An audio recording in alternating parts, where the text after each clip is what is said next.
Hello and welcome to the next lecture in Sustainable Architecture, Urban and Landscape Planning. My name is Stephan Pauleit. I'm a professor in Strategic Landscape Planning and Management at the Technical University. You will find my chair in Weihenstephan, and if you want to learn more about what we are doing in research and in teaching, then please visit our website. You're of course also very welcome to visit us on the site as soon as traveling is possible again. In my lecture, I will address a topic that is very close to my research and my main interests, and that is urban green infrastructure, the city as an ecosystem. My perspective, addressing the ecological challenges for urbanization in the 21st century mainly needs to be related to reducing the ecological footprint of cities, because it is entirely unacceptable that a city like London approximately uses up 125 times, or even according to other calculations, 250 times its surface area for providing goods for its survival and assimilating its waste products. It is about assuring the quality of life and improving the quality of life in cities, because in the 21st century, most people are living in cities and therefore are directly affected by poor quality of life, as for instance, caused by air pollution, traffic noise, but also the lack of green spaces, which are important to recreational uses, but also in general to get into touch with nature, which has been shown to be a prerequisite for a healthy life.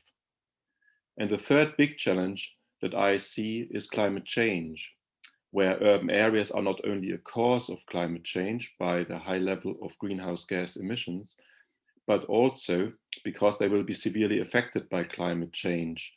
For instance, increasing floods from rivers, or also from heavy rainstorms, heat waves, or also coastal storm surges and tropical rainstorms. So all of this needs to be addressed. And I believe that for being able to address these big challenges, it is necessary that we base our planning of the cities and the design of the cities and the management of the cities on a sound understanding on how these cities are structured and how they function. And all of this requires urban ecosystem science, like, as you can see here, that considers cities as being a complex of natural components.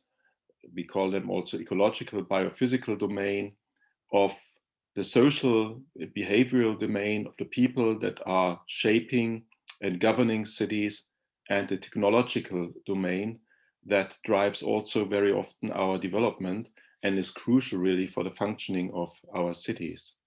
So I think we need to adopt such a kind of ecosystem approach to really address some of these major challenges in planning and management of cities. And for spatial planning in particular, which is my main area of interest, we need to understand how urban form and the processes that create these forms, like residential uses and commercial and industrial activities, or also recreational activities, how these different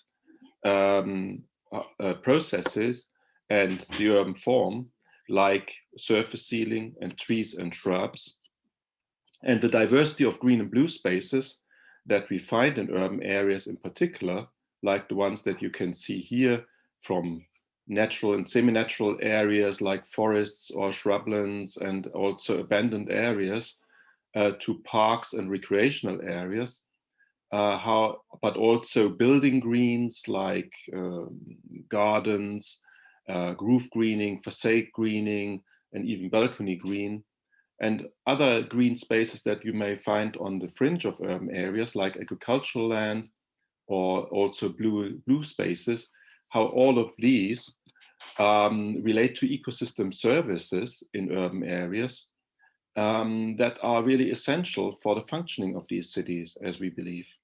And you may be familiar with the ecosystem services concept that is shown here. That diagram is taken from the Millennium Ecosystem Assessment, where for the first time one tried to provide at the global scale information on what is the value of ecosystems like woodlands or grasslands to human well-being. And as you can see here, one distinguishes between provisioning services, basic services that we need for our survival, like provision of food or fresh water or wood and fiber, but also fuel, regulating services such as improving our climate. I will talk about that topic much more later, but also flood regulation or the regulation of diseases and water purification. And the concept is very broad, and it also comprises cultural ecosystem services like aesthetics, spiritual meanings of places, educational services, so that we can learn from nature by observing it, visiting it, interacting with it, and not least, which is also very important in urban areas, recreational services. And all of these services are provided by natural systems and the biodiversity that we have on Earth and also in cities, and the processes that are necessary for maintaining the biodiversity, like nutrient cycling, soil formation, and primary production. On the right side on this slide, you see some examples of ecosystem services that one single urban tree may provide. Actually, it's not the tree in the background, which would provide even much more ecosystem services, but the data are taken from a study that we did in the city of Munich and in other Bavarian cities. And you can see that an 80-year-old Tilia cordata, a lime tree, one of the very common urban trees, with a height of 90 meters and a stem diameter of 60 centimeters, might capture over the year 160 kilograms of carbon dioxide and thus contribute to climate change mitigation. It will consume for its growth 48 cubic meters of water. And this will be translated, if you look further down, into a transpirational cooling of 32,667 kilowatt hours in energy terms. And it produces oxygen, and it also shades our surfaces. So the ground projected area is 133 square meters. So these are just some examples, mostly of regulating ecosystem services that such a tree provides. And I may add that a tree that is only 20 years old of the same species, so 4 times younger, will only provide 1/10 of these services. So it is very important, if we want to benefit from these services, that we have a vegetation that can thrive and can mature and has the necessary growth conditions for that in our urban areas. And that is necessary if we want to have a well-functioning green infrastructure, as is shown here in a very pictorial way on this slide. So by green infrastructure, we understand green systems that are well connected, that are multifunctional. So they provide all of these ecosystem services that I have just listed before, hopefully in one place. They are integrated into our urban fabric, and they are accessible to all the green spaces as such, or the green infrastructure, but also its ecosystem services. So that is our idea of a green infrastructure. And we have been studying quite for some time now whether such green infrastructure is really working. So can it really fulfill the promises of adapting cities to climate change and promoting a more healthy lifestyle in the cities? Can it do that? And how can we make it happen? I will give you one example from our research to show you how we study this topic of green infrastructure and give you some idea on what it really can achieve. And that topic is climate change. I've been interested in that topic since quite a long time now, and we have done several studies. And the one that I will show you now has been funded by the Bavarian Ministry of the Environment and Consumer Protection. And so we studied Munich, but also a small town close to Würzburg. And you see here one study area on which I will focus later on, which is right in the center of Munich. And what you can see on this map is the heat island effect, by which we understand the warming of urban areas as compared to the surroundings. So on annual average, a city can be in its center 2 to centigrade Celsius warmer than the rural surroundings, but on a hot summer day, this can be even 6 to 10 centigrade Celsius. And the people living in such an urban area feel this as heat, and they may feel stressed when the temperature level reaches 35 centigrade Celsius or something similar to that. And we need to face increasing periods of such hot weather conditions, which we also call heat waves, in the future. So climate change will increase the frequency and also the intensity of such heat waves. Climate change will also mean other changes to urban areas, like increasing frequency of rainstorms and also an increasing frequency of droughts. But I will mainly concentrate now in my talk on the topic of heat and heat stress. And this heat stress is not a trivial thing. So it is not just that we may say, okay, yes, it's a little bit hotter in some areas in the city for some time, and so let's stand that, and then we move on with our work or our life. But it's really affecting our health. A good example of that was the hot summer of 2003, where over 70,000 people in excess in Europe died from frequent heat waves. And it is in particular old people that are affected, mostly those that have already a health condition, but also young babies may be affected by heat. So it is of concern for us as a society, and there are many other effects that it may have, but the health effect is certainly a serious one. So we should act to try to adapt cities to such situations by providing more cool spaces in the city and reduce the overall level of heat stress. Can green spaces actually achieve that?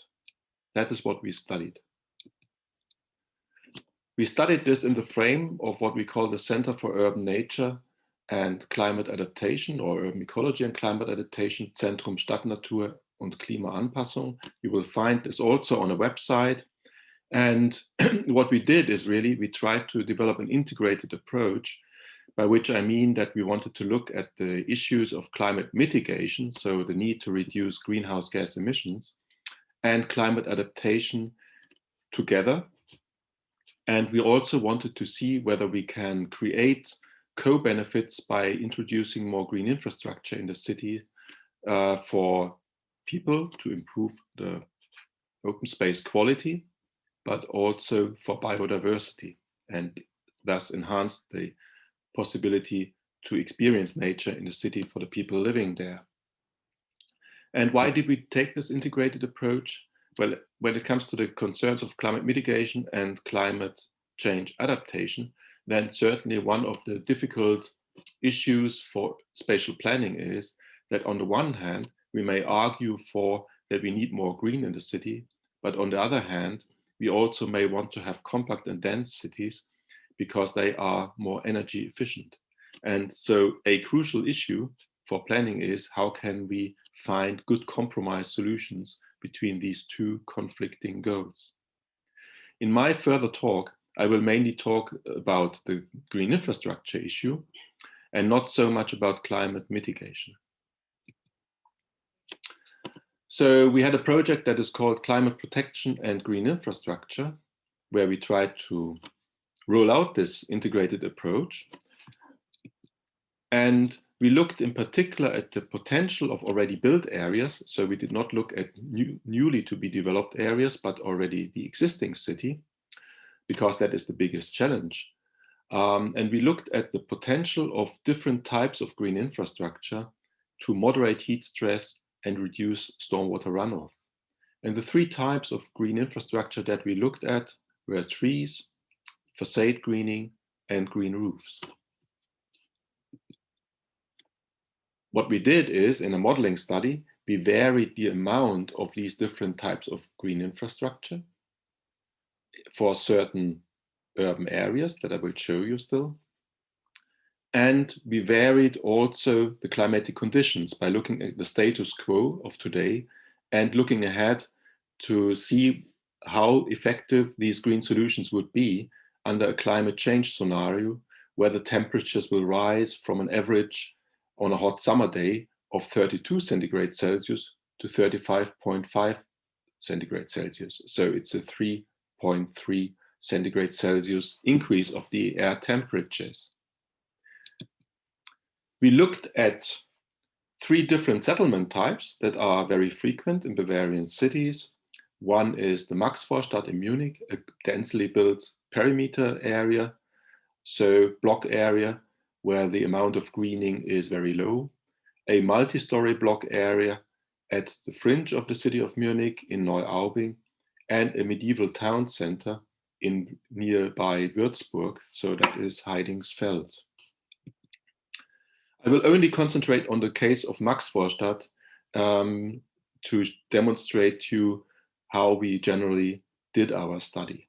And before I start with that, I have to say that we did not measure the temperatures in that area, but we used a weather station to get information on the normal weather situation on a particular day. And then we used this for doing a modeling study where we used a microclimatic model called ENVIMAT to produce information on heat stress in that area.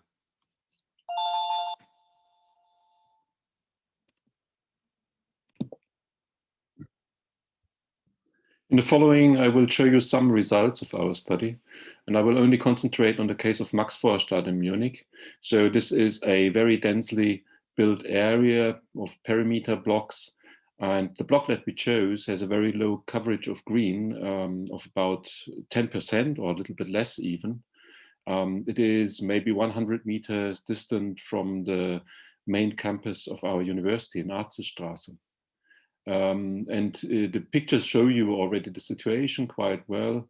The top picture to the right is Theresienstraße without trees, then Augustenstraße in the middle with some trees, and then a impression of the courtyard, which is built up by garages and shed-like buildings for workshops, and most of it is sealed, also the not built surfaces. So very little green in this area overall. In the following slide, you can see what we call the realistic scenarios. So here we placed trees into the open spaces, but we did not fill up the entire area available, but only those areas where we thought that it would be possible really to plant trees without compromising the traffic and other uses of the streets. And the trees were already planted in areas where we thought that they would make the maximum benefit or maximum effect on the thermal environment. So in particular on open crossings, south and west exposed and in front of south and west exposed facades. And overall, the cover would increase by 15% from 9 to 24% in doing so. In the middle, you see the option for roof greening, the realistic option where we only greened the sheds and garages in the inner courtyard. And to the right, the facade greening, where we greened in particular also the south-facing and west-facing facades, which warm up most during daytime. So this kind of scenario went into this NVMet model. And the NVMet model gives you all meteorological variables that you want, but they can also be combined into so-called indices of thermal comfort. And we chose the one that is called PET, which stands for physiologically equivalent temperature. And this combines temperature, also air temperature, wind speed, air humidity, and solar irradiation into one index. And it translates the results also into centigrade Celsius. So this gives you an idea of how a person might feel in a certain place when being exposed to the sun on a hot summer day there, for instance, to the sun or to the shade.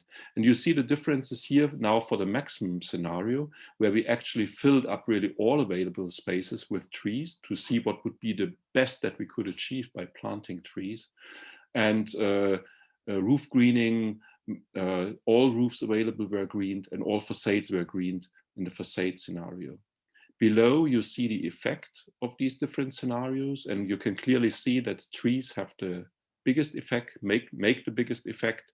So there would be a reduction of 13% in this PET value as compared to the current situation under today's climate, and still of 7.1% under a climate change scenario where air temperatures rise by 3.5 centigrade Celsius, as I discussed with you before. So this means that planting trees really can offset the warming until 2050 in this area. And roof greening is not very effective at street level because the roofs are simply 20 meters above the heads of the people walking through the streets or being in the courtyards. At least it's not effective when we factor in the climate change. And facade greening was also surprisingly good, as you can see, but the spatial effect was much more limited than when planting trees, because the big crowns of trees provide a lot of shade in the streets, and that you don't have with facade greenings, where the effect is much more restricted to a small zone around the walls. The pictures you can see give you also a very detailed spatial idea of what happens. Here, for instance, these are very hot zones, these are less hot zones, and these are the most moderate zones on such a hot summer day. This all are the results for 3 p.m. in the afternoon at 1.4 meter in height. So during a hot summer day, so this is the time when heating is strongest during daytime in our situation. So these results then were translated into an open space design that you can see here. And in addition to the open space, in addition to the climatic results from the modeling, we also integrated considerations of open space quality and biodiversity into this design. So we had also an ecologist on board and a landscape architect, and they thought about how could one provide an environment that benefits both people and animals and plant species most in using this. And so in using this green that we need. And so in this respect, this becomes a kind of multifunctional design of this area, where several benefits are achieved at the same time. Also, we integrated the aspect of hydrology in this design. So stormwater retention via the roofs was also an important measure.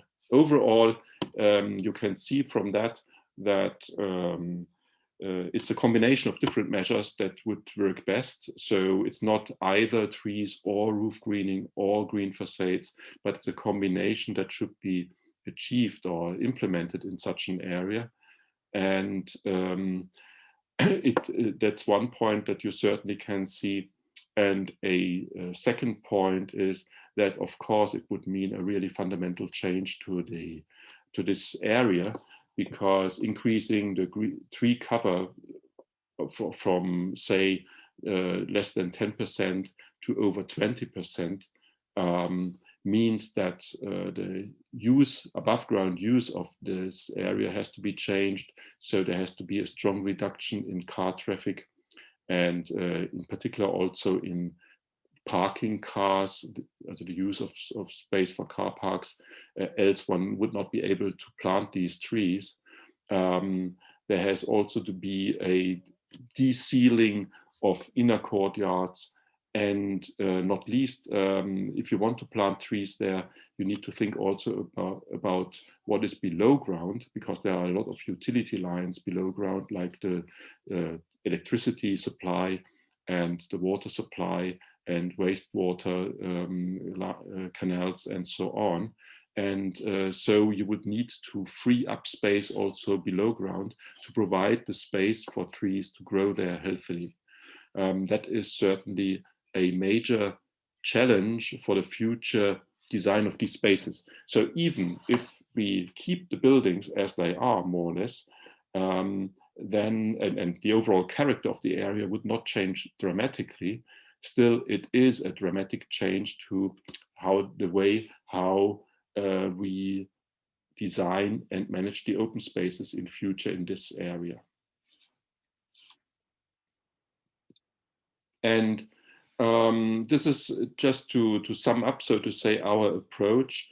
So it was a kind of integrated design strategy that we pursued, and that does not only look at climate change adaptation via green, or for thermal comfort via green, with planting trees or green facades, but also we looked at the open space use and biodiversity, and we integrated both aspects of thermal comfort and hydrology in our design.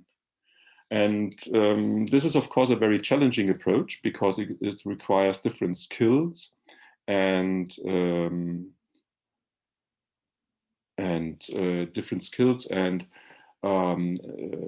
disciplines that are involved in such a design. And so it is a very demanding approach. The results might look like that in the future. Perhaps it would be like that. And that points also at another big challenge for adapting such areas to climate change. And that is that this inner courtyard today is maybe owned by 30, 40 of, it's parcelized and owned by 30 to 40 different property owners. So also they need to be convinced and brought together to change the overall layout of this inner courtyard. And finally, it's not only about making small-scale changes, but it's also about scaling up and putting this into a wider context. And that is shown here in this slide. So it's developing a network really of green infrastructure in these different settlement types or morphology types. In the middle, the perimeter block development that we just discussed. And only when that happens, then you would really optimize or gain the most out of developing this green infrastructure. So that is what is meant by that it is a network of green spaces and not only single trees planted here and there. So it is an example that we studied with our single block, but in the end, it is about the transformation of the entire urban area in different ways, depending on which type of settlement we are dealing with. With that, I come to my conclusions. And I hope that I could demonstrate that indeed green infrastructure can effectively support urban adaptation to climate change. And by doing that, we can also realize multiple benefits simultaneously in densifying cities. So we can also improve the open space quality and enhance biodiversity.